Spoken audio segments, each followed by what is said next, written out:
कहानी की शुरुआत होती है 80 के दशक के बिल्कुल आखिरी समय में, जहां अमेरिका के न्यूयॉर्क शहर में हम पैट्रिक बेटमैन नाम के 27 साल के एक तगड़े जवान को देखते हैं। पैट्रिक पियर्स एंड पियर्स नाम के एक फाइनेंस इंस्टीट्यूट में वाइस प्रेसिडेंट है। बहुत बड़ा रईस ज़्यादा तो नहीं है, लेकिन उसका उठना बैठना और नेटवर्किंग हमेशा बड़े लोगों और एलिट सोसाइटी वालों के साथ ही होता है। महंगे कपड़े पहनना, महंगे होटलों में खाना खाना और हर तरह का शो ऑफ करना उसके लिए जैसे एक नशा बन चुका है। खास तौर पर अपने कुछ करीबी लोगों के सामने शो ऑफ करना उसे बहुत पसंद है। इसी तरह पैट्रिक रोज अपने कॉलीग्स के साथ बड़े बड़े रेस्टोरेंट्स में जाता रहता है और खुद को एक एलिट पर्सन के तौर पर साबित करने की कोशिश करता रहता है। बाहर से वो भले ही सबके साथ घुल मिल जाता है, लेकिन अंदर ही अंदर उसे कोई भी खास पसंद नहीं है, क्योंकि उसके सारे एलिट दोस्त बस यही दिखाने में लगे रहते हैं कि कौन किससे ज्यादा क्लासिक और स्मार्ट है। हालांकि पैट्रिक की लाइफ में ज्यादा एडवेंचर या इंटरेस्टिंग कुछ भी नहीं है। इसी वजह से वो मजबूरी में यहाँ आकर इनके साथ टाइम पास करता है। लेकिन उसके अंदर कुछ अजीब आदतें भी हैं। उनमें से एक ये कि वो किसी को खुश देख नहीं पाता। अगर कोई बहुत ज्यादा खुश होता है तो उसका खून जैसे उबलने लगता है। इसके अलावा पैट्रिक खुद बहुत शौकीन और हेल्थ कॉन्शियस इंसान है। उसका बॉडी स्ट्रक्चर देखकर ही समझ आ जाता है कि वो अपने शरीर का कितना ध्यान रखता है। हर सुबह अपने अपार्टमेंट में उठने के बाद वो घंटों एक्सरसाइज करता है। उसके बाद काफी देर तक वो ग्रूमिंग में टाइम लगाता है। इसीलिए वो रोज नहाने के बाद चेहरे पर तरह तरह के कई फेस वॉश, क्रीम और लोशन लगाता है। इस तरह सुबह उठकर लंबे समय तक ग्रूमिंग में टाइम लगाने के बाद पैट्रिक ऑफिस के लिए निकल जाता है।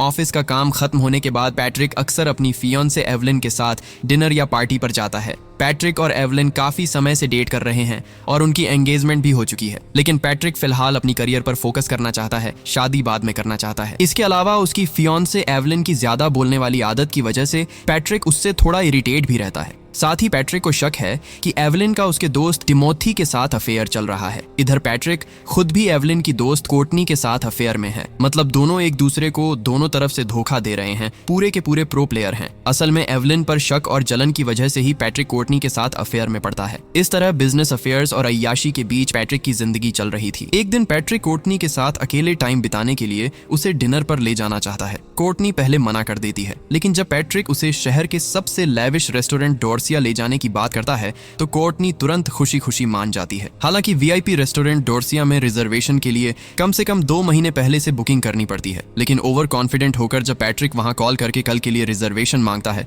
तो उधर से उसे साफ साफ मना कर दिया जाता है। अब जब कोर्टनी से कह ही दिया गया था तो क्या किया जाए, इसलिए चालाकी से पैट्रिक पहले कोर्टनी को बहुत ज्यादा ड्रिंक्स पिलाता है, फिर उसे किसी दूसरे रेस्टोरेंट में ले जाकर वहीं डोर्सिया बताकर चला देता है। बहुत ज्यादा नशे में होने की वजह से कोर्टनी को कुछ भी समझ में नहीं आता। अगले दिन पैट्रिक ऑफिस का काम खत्म करने के बाद अपने दोस्त और कॉलिग लुइस के साथ बातचीत कर रहा होता है। तभी वहां उसका एक कॉलिग आता है जिसका नाम पॉल एलन होता है। पॉल बताता है कि उसने एक नया विजिटिंग कार्ड बनवाया है जिसकी क्वालिटी कमाल की है।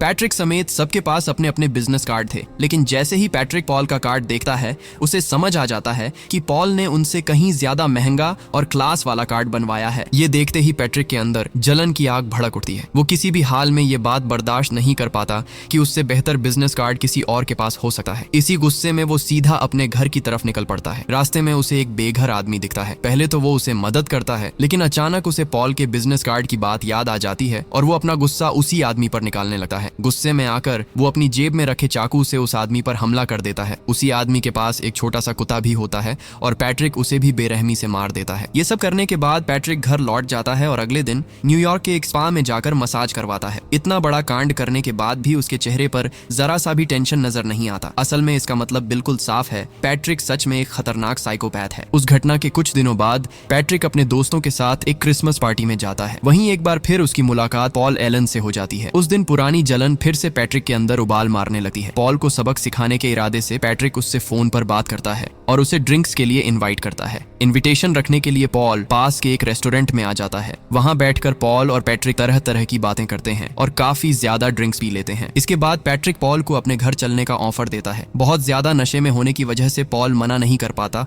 और दोनों पैट्रिक के लेविश अपार्टमेंट में पहुंच जाते हैं। यहाँ दिखाया जाता है कि पैट्रिक ने अपने सारे फर्नीचर कागज से ढक रखे हैं, बिल्कुल वैसे जैसे घर में पेंट करते समय किया जाता है। उसने ऐसा क्यों किया है ये थोड़ी देर बाद साफ हो जाता है। पैट्रिक पॉल को सोफे पर बैठाता है, म्यूजिक चलाता है और खुद एक प्लास्टिक का रेनकोट पहन लेता है। फिर वो नशे में डूबे पॉल के सामने म्यूजिक की धुन पर नाचने लगता है। जब पॉल पूरी तरह बेसुध हो जाता है तब पैट्रिक अपने कमरे से एक नई चमचमाती और खौफनाक कुल्हाड़ी लेकर निकलता है और पॉल को कुछ समझ में आए उससे पहले ही उस पर टूट पड़ता है। बस कुछ ही सेकंड में पॉल अपनी जान गंवा देता है और पैट्रिक का पूरा शरीर उसके खून से भीग जाता है। रेनकोट पहनने और फर्नीचर ढकने का सिर्फ एक ही मकसद था ताकि पॉल के खून के छींटे उसके घर को खराब न कर दें। सोचो जरा, पैट्रिक बैटमैन किस लेवल का साइको किलर है। मार काट खत्म करने के बाद पैट्रिक एक सिगरेट जलाता है ताकि खुद को थोड़ा शांत कर सके। फिर वो पॉल की बॉडी को एक बैग में भरता है और उसे घसीटते हुए बाहर ले जाता है उसे ठिकाने लगाने के लिए। लाश को घसीटते हुए जब पैट्रिक गाड़ी में डाल ही रहा होता है तभी अचानक उसकी मुलाकात लुइस से हो जाती है। इससे पैट्रिक थोड़ा घबरा जाता है लेकिन वो खुद को संभाल लेता है और गाड़ी लेकर वहां से निकल जाता है पॉल की लाश को ठिकाने लगाने के लिए। पॉल की डेड बॉडी फेंकने के बाद पैट्रिक सीधे पॉल के अपार्टमेंट पहुंचता है। उसका मकसद होता है ये दिखाना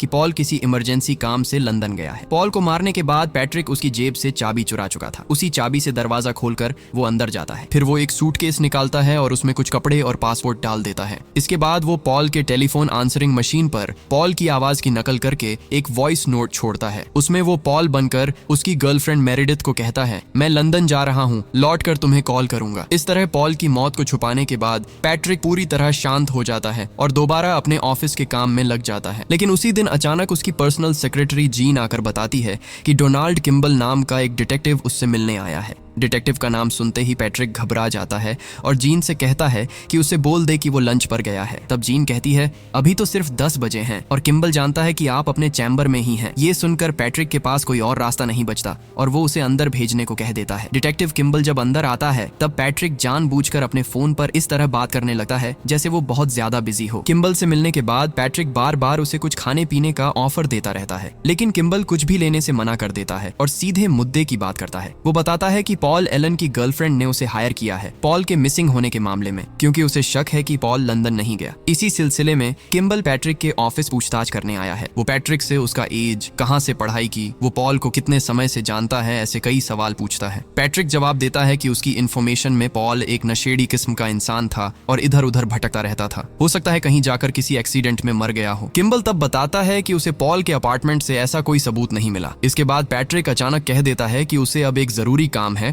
और वो उसे और समय नहीं दे सकता। ये सुनकर किम्बल वहां से जाने लगता है और कहता है कि अगर कोई भी नई इन्फॉर्मेशन मिले तो उसे जरूर बताना। इधर जब से डिटेक्टिव उसका पीछा करने लगा होता है पैट्रिक का दिमाग फिर से अशांत हो जाता है। अपने बेचैन मन को शांत करने के लिए रात को घर लौटे वक्त वो सड़क से एक लड़की को उठा लेता है। फिर गाड़ी में बैठकर वो एक और प्रोस्टिट्यूट को कॉल करके अपने फ्लैट पर बुला लेता है। जब दोनों उसके घर पहुंच जाती हैं तो पैट्रिक खुद को पॉल एलन बताता है। वो उनके साथ हाई क्लास बातें करने लगता है और टॉप लेवल म्यूजिक वगैरह पर सवाल पूछता है। लेकिन सड़क की जिंदगी जीने वाली उन लड़कियों के लिए पॉल टाइप की ऐसी बातें बिल्कुल सिर के ऊपर से गुजर जाती हैं। जिस मकसद से पैट्रिक उन्हें बुलाकर लाया था अब वो अपना वो काम पूरा करता है। शुरुआत में पैट्रिक बिल्कुल एक नॉर्मल इंसान की तरह बिहेव करता है लेकिन थोड़ी देर बाद वो जैसे एक जानवर बन जाता है। धारदार चीजों से उन्हें बुरी तरह जख्मी करके वो अपनी हवस निकालता है। जब लड़कियां उसके घर से बाहर निकलती हैं तो उनके शरीर पर कई जगह कट के निशान होते हैं। मतलब साफ है पैट्रिक कब इंसान से जानवर बन जाता है शायद उसे खुद भी पता नहीं चलता। अगले दिन पैट्रिक फिर से किसी रेस्टोरेंट में अपने दोस्तों के साथ बैठता है। इसी बीच उसका दोस्त लुइस आकर सबको अपना नया बिजनेस कार्ड दिखाता है। जैसे ही पैट्रिक वो कार्ड हाथ में लेता है और समझ जाता है कि ये लुइस उससे भी बेहतर कार्ड बनवा चुका है, उसका खून फिर से खौल उठता है। तभी वो फैसला कर लेता है कि पॉल की तरह अब लुइस को भी इस दुनिया से मिटा देगा। वो तुरंत रेस्टोरेंट के वॉशरूम की तरफ बढ़ता है जहां लुइस पहले ही गया होता है। पैट्रिक हाथों में ग्लव्स पहनकर पीछे से लुइस का गला दबाने की कोशिश करता है लेकिन इस बार लुइस उसे देख लेता है और सबको हैरान करते हुए पैट्रिक के हाथ को चूम लेता है। ये देखकर पैट्रिक पूरी तरह शॉक हो जाता है और सोचने लगता है ये सब क्या हो रहा है। बाद में लुइस उसे बताता है कि असल में वो एक शरीफ और सीधा साधा इंसान है और वो बहुत पहले से ही पैट्रिक को मन ही मन पसंद करता था। लुइस ये समझ बैठता है कि पैट्रिक शायद उसे वो करने के लिए यहाँ आया है। ये सब देखकर पैट्रिक को जैसे उल्टी आने लगती है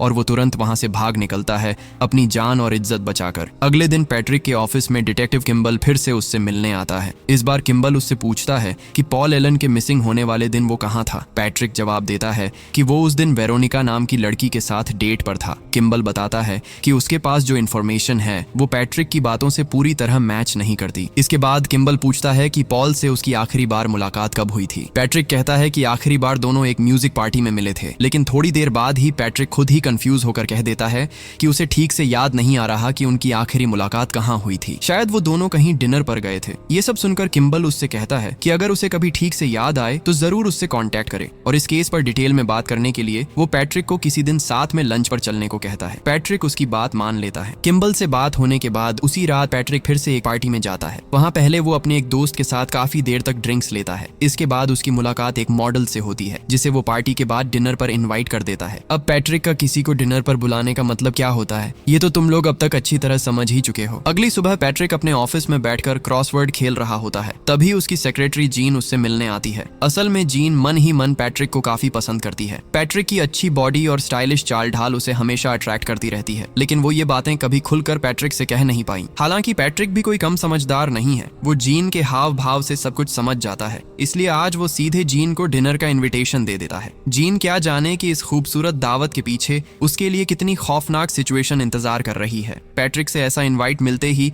जीन खुशी खुशी हाँ कर देती है, लेकिन पैट्रिक उससे कहता है कि डिनर पर जाने से पहले वो उसे अपना घर दिखाना चाहता है। बिना कुछ सोचे समझे जीन इसके लिए भी राजी हो जाती है। उसी रात तय समय पर जीन पैट्रिक के अपार्टमेंट पहुंच जाती है। वहां आकर वो अपने प्यार को लेकर काफी थ्रिल और एक्साइटमेंट फील करने लगती है। पैट्रिक उसे वेलकम करने के बाद फ्रिज खोलकर ड्रिंक्स निकालने जाता है। तभी हमें एक बेहद डरावना सीन देखने को मिलता है। वही लड़की का कटा हुआ सिर जिसे कुछ दिन पहले पैट्रिक ने पार्टी में डिनर पर बुलाया था। सच बताऊं तो पूरी मूवी में ये सीन देखकर रोंगटे खड़े हो जाते हैं। खैर, पैट्रिक फ्रिज से ड्रिंक्स निकालकर जीन को देता है, फिर एक ड्रॉअर खोलता है। उस ड्रॉअर के अंदर कई चाकू और तरह तरह की धारदार चीजें रखी होती हैं। जीन दूसरी तरफ मुंह करके बैठी होती है, इसलिए उसे इनमें से कुछ भी दिखाई नहीं देता। पैट्रिक जीन से तरह तरह के सवाल पूछते हुए उसे अपनी बातों में उलझाए रखता है, फिर चालाकी से वहां से एक चाकू उठा लेता है। जब पैट्रिक एक और अलमारी खोलकर डक्ट टेप निकालता है तो जीन पूछती है कि वो ये टेप किस लिए है। पैट्रिक जवाब देता है कि उसे कुछ चीजें पैक करनी थी, मतलब जीन को मारने के बाद उसी से उसे लपेटेगा। इसके बाद वो फिर से जीन को बातों में लगाए रखता है और अलमारी के अंदर से एक नेल गन निकाल लेता है। नेल गन को वो अपनी पीठ के पीछे छुपाकर जीन के सिर पर तान देता है। जीन सामने की तरफ मुंह करके बैठी होती है, इसीलिए उसे कुछ भी दिखाई नहीं देता। जैसे ही पैट्रिक नेल गन चलाने वाला होता है, अचानक उसका आंसरिंग मशीन बज उठता है। उसमें एवलिन का मैसेज सुनकर जीन समझ जाती है कि पैट्रिक का एवलिन के साथ अब भी अफेयर चल रहा है, यानी पैट्रिक ने उसे अपने मतलब के लिए यहाँ बुलाया था। ये सब सुनते ही जीन का चेहरा उतर जाता है। जीन की उदासी देखकर पैट्रिक रुक जाता है और उसे मार नहीं पाता। जैसा कि मैंने पहले भी बताया था, पैट्रिक की सबसे बड़ी प्रॉब्लम यही है कि वो किसी को खुश नहीं देख पाता। लेकिन आज जब उसने जीन को दुखी देखा तो उसने उसे छोड़ दिया। पैट्रिक जीन से कहता है कि वो यहाँ से चली जाए, क्योंकि अगर वो रुकी तो उसे नुकसान हो सकता है। पैट्रिक की बातें सुनकर जीन रोते हुए वहां से चली जाती है। ये पहली बार था जब पैट्रिक के हाथ से कोई बड़ा शिकार बिल्कुल आखिरी पल में बच निकला। अगले दिन पैट्रिक डिटेक्टिव किम्बल के साथ एक रेस्टोरेंट में लंच पर जाता है। वहां किम्बल फिर से उससे पूछताछ शुरू करता है। वो पैट्रिक से दोबारा पूछता है कि क्या उसे याद है कि पॉल के गायब होने वाले दिन वो कहाँ था। पैट्रिक इसका जवाब नहीं में देता है। लंच खत्म होने से पहले पैट्रिक कुछ कहने ही वाला था कि किम्बल कह देता है कि शायद पॉल सच में लंदन चला गया है, क्योंकि किम्बल को लगता नहीं कि पॉल का कोई दोस्त बिना वजह उसे मार सकता है। ये सुनकर पैट्रिक काफी नर्वस हो जाता है, लेकिन वो अपना डर जाहिर नहीं करता। उस रात जब पैट्रिक घर लौट रहा होता है तभी उसे रास्ते में वह प्रोस्टिट्यूट फिर दिखाई देती है, लेकिन क्रिस्टी नाम की यह लड़की अब उसके साथ नहीं जाना चाहती। पिछली बार पैट्रिक के टॉर्चर की वजह से उसे हॉस्पिटल तक जाना पड़ा था। पैट्रिक उसे आश्वासन देता है कि अब उसके साथ ऐसा कुछ नहीं होगा। ये सुनकर क्रिस्टी गाड़ी में बैठ जाती है। पैट्रिक उसे एक चेक लिखकर देता है और कहता है ये तुम्हारा क्षतिपूर्ति है। चेक पैट्रिक के हाथ से लेकर क्रिस्टी गाड़ी खोलकर भागने लगती है, लेकिन थोड़ी दूर जाने के बाद पैट्रिक के हाथ में पैसे का बंडल देकर लालच में वो वापस आ जाती है। लालच में आकर क्रिस्टी फिर से पैट्रिक के अपार्टमेंट चली आती है। इस बार पैट्रिक पिछली बार की तरह और एक लड़की को बुलाता है जिसका नाम एलिजाबेथ है। ये एलिजाबेथ पैट्रिक की दोस्त है और पैट्रिक क्रिस्टी को अपने कजिन के रूप में पेश करता है। दोनों को साथ बैठाकर पैट्रिक थोड़ी देर तक उनसे गंभीर बातें करता है। फिर वही मकसद पूरा होता है जिसके लिए उन्हें वहां लाया गया था पूरी रात। आखिरकार रात के अंत में क्रिस्टी देखती है कि पैट्रिक एलिजाबेथ का मुंह दबाकर मारने वाला है। ये देखते ही क्रिस्टी डर के मारे वहां से भागने लगती है, लेकिन तब तक पैट्रिक एलिजाबेथ को मार चुका होता है और नग्न अवस्था में हाथ में चेन लेकर क्रिस्टी की तरफ टूट पड़ता है। क्रिस्टी भागते भागते पैट्रिक के अपार्टमेंट के उन कमरों में घुस जाती है जहां हर जगह महिलाओं के कटे हुए शव पड़े होते हैं। खून से सने शरीर और कटे हुए अंग देखकर क्रिस्टी डर के मारे चिल्ला उठती है। तभी पैट्रिक वहां आ जाता है और उस चेन से क्रिस्टी को मारना शुरू कर देता है, लेकिन क्रिस्टी उसे एक जोरदार लात मारकर दौड़ा देती है और चिल्लाते हुए भागने लगती है। वह पागलों की तरह अपार्टमेंट की हर दरवाजा धक्का देती है और आखिरकार एक दरवाजा खोलकर सीढ़ियां ढूंढ लेती है। जान बचाने के लिए वह सीढ़ियों से तेजी से नीचे दौड़ने लगती है, लेकिन पैट्रिक तब तक सीढ़ियों के ऊपर पहुंच चुका होता है और इंतजार करता है कि क्रिस्टी कब फ्लोर तक पहुंचेगी। क्रिस्टी वहां पहुंचने ही वाली थी कि पैट्रिक ने अपनी चेन को ऊपर से गिरा दिया। जोरदार आवाज के साथ चेन क्रिस्टी के पेट पर गिरती है और उसे दो हिस्सों में बांट देती है। ऊपर से ये देखकर पैट्रिक खुशी से चीख पड़ता है और शैतानी हंसी छोड़ता है। एक एक करके पैट्रिक ने कई लोगों को मार डाला है और अब वो पहले से भी ज्यादा बेपरवाह हो गया है। एक दिन पैट्रिक लोकल एटीएम पर अपने पैसे निकालने जाता है। वहां पैसे निकालते समय उसने पास में एक बिल्ली देखी और उसे गोद में उठा लिया। अचानक एटीएम मशीन में उसके पैसे फंस जाते हैं और स्क्रीन पर एक मैसेज आता है, फीड मी एंड स्ट्रेट, यानी उसके आसपास सब कुछ उल्टा पुल्टा हो रहा है। फिर पैट्रिक उस बिल्ली को मारने के लिए अपना बंदूक निकालने लगता है और उसी समय एक वृद्ध महिला ये सब देख लेती है और चीख पड़ती है। ये सब होते देख पैट्रिक कुछ भी सोचे बिना गोलियां चलाना शुरू कर देता है। गोलियों की आवाज सुनते ही वहां पुलिस पहुंच जाती है। पैट्रिक तुरंत भागता है और पार्किंग में जाकर अपनी गाड़ी ढूंढने लगता है, लेकिन पुलिस उसका पीछा करती रहती है तो वो दूसरी तरफ भागने लगता है। उधर से भी पुलिस गाड़ियों के साथ आकर उसे घेर लेती है। एक पुलिस ऑफिसर उसे गाड़ी से उतरकर हथियार फेंकने को कहता है, लेकिन पैट्रिक उसकी बात नहीं मानता और उन पर फायरिंग शुरू कर देता है। उसकी एक गोली जाकर पुलिस की गाड़ी के गैस सिलेंडर में लगती है, जिससे जोरदार धमाका हो जाता है। इस भयानक धमाके को देखकर पैट्रिक बुरी तरह डर जाता है और किसी के आने से पहले ही वहां से भाग निकलता है। भागते भागते वो अपने अपार्टमेंट को समझकर किसी और अपार्टमेंट में घुस जाता है, लेकिन जैसे ही वहां का गार्ड उससे नाम लिखने को कहता है, पैट्रिक घबरा जाता है और उसे भी मार देता है। मतलब पैट्रिक की हालत इतनी बिगड़ चुकी होती है कि सामने जो भी आ रहा है वो उसे मारता जा रहा है। पागलों की तरह इधर उधर भागते हुए आखिरकार वो अपने असली अपार्टमेंट पहुंच जाता है। घर के अंदर जाते ही उसे बाहर हेलीकॉप्टर की आवाज सुनाई देती है। उसे समझ आ जाता है कि उसके किए हुए कांडों से शहर में हड़कंप मच चुका है। डर और घबराहट में पैट्रिक फोन उठाता है और अपने लॉयर हैरोल्ड को एक वॉइस नोट छोड़ता है। वो कहता है कि उसने लगभग 20 से 40 लोगों को मार दिया है। साथ ही वो ये भी बताता है कि उसने उन्हें किस तरह से मारा। यहाँ तक कि वो ये भी कबूल करता है कि उसने कुछ विक्टिम्स के बॉडी पार्ट पकाकर खाए हैं। अपने लॉयर को ये सब बताने का उसका मकसद सिर्फ यही होता है कि शायद उसका लॉयर उसे बचाने के लिए कोई रास्ता निकाल सके। इसके बाद पैट्रिक अपने लॉयर हैरोल्ड को बताता है कि वो अगले दिन उसके साथ किसी बार में मिलना चाहता है। इसके मुताबिक अगले दिन सुबह उठकर एक्सरसाइज और नहा धोकर पैट्रिक पॉल एलन के अपार्टमेंट की तरफ निकलता है, लेकिन वहां पहुंचकर वह देखता है कि पॉल एलन का घर पूरी तरह खाली है और उसे बिकने के लिए रखा गया है। जब पैट्रिक अपार्टमेंट में इधर उधर देख रहा होता है, तभी एक महिला आती है और बताती है कि यह अपार्टमेंट बिक गया है। वह महिला पैट्रिक की तरफ कुछ अजीब नजर से देखती है और कहती है कि वह फिर कभी इस अपार्टमेंट में कदम न रखे। ये सब पैट्रिक को थोड़ा अजीब लगता है, लेकिन फिर भी वह ज्यादा कुछ न कहकर वहां से निकल जाता है और अपनी सेक्रेटरी जीन को फोन करता है। फोन पर रोते हुए वह जीन को बताता है कि आज वो ऑफिस नहीं आ पाएगा। पैट्रिक की आवाज सुनकर जीन काफी चिंतित हो जाती है। वह बार बार पूछती है कि पैट्रिक कहाँ है और उसके साथ क्या हुआ, लेकिन पैट्रिक कोई जवाब दिए बिना फोन रख देता है। फोन रखे जाने के बाद जीन अचानक पैट्रिक के डेस्क की तरफ जाती है। डेस्क का ड्रॉअर खोलकर जीन को एक डायरी दिखाई देती है और उसे देख जीन के होश उड़ जाते हैं। डायरी में जीन को कई चित्र दिखाई देते हैं, जिनमें हर एक में मानव शरीर के अंगों को छेदा या काटा हुआ दिखाया गया है। साथ ही इसमें लोगों को मारने के तरीके और मृत लाशों की फोटो भी बनी हुई है। जीन को तुरंत समझ में आ जाता है कि पैट्रिक कोई साधारण इंसान नहीं है, क्योंकि वो वास्तव में एक साक्षात साइको किलर है। वहीं दूसरी तरफ पैट्रिक उस दिन ऑफिस नहीं गया, लेकिन अपने दोस्तों के साथ पार्टी में जरूर पहुंचता है। वहां दोस्तों के साथ थोड़ी देर बातें करने के बाद वह अपने लॉयर हैरोल्ड को देखता है। पैट्रिक हैरोल्ड के पास जाकर पूछता है कि क्या उसने पैट्रिक का पिछली रात वाला मैसेज देखा। ये सवाल सुनकर हैरोल्ड हंस पड़ता है और कहता है, तुम्हारा कल का जोक तो बहुत फनी था। यानी हैरोल्ड ने पैट्रिक की बातों पर बिल्कुल भरोसा नहीं किया और सब कुछ मजाक समझ लिया। पैट्रिक ये सुनकर काफी फ्रस्ट्रेट हो जाता है और उसे समझाने की कोशिश करता है कि असल में उसने पॉल एलन और बाकी लोगों को मार डाला है, लेकिन हैरोल्ड उसकी कोई बात मानने को तैयार नहीं है